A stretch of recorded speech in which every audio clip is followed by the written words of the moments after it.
Hey guys, so today I got this 2018 Volkswagen Tiguan, early 2018 model. I'm going to show you how to reset the oil service light after an oil change.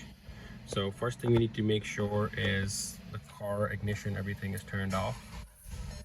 So I'm going to start it, turn it off, open and close the door to make sure all the electronics are turned off. So what we're going to do is press that trip button right there and hold it and turn the ignition on.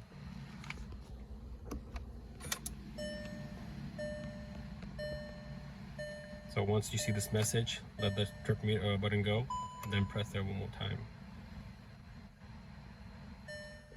And your light is reset. Just to confirm, you can go in this menu over here, which you can when you go to menu, vehicle, settings, and service. Over here you can confirm the oil light been reset, and you're all set, good to go. Thank you for watching. Please like and subscribe.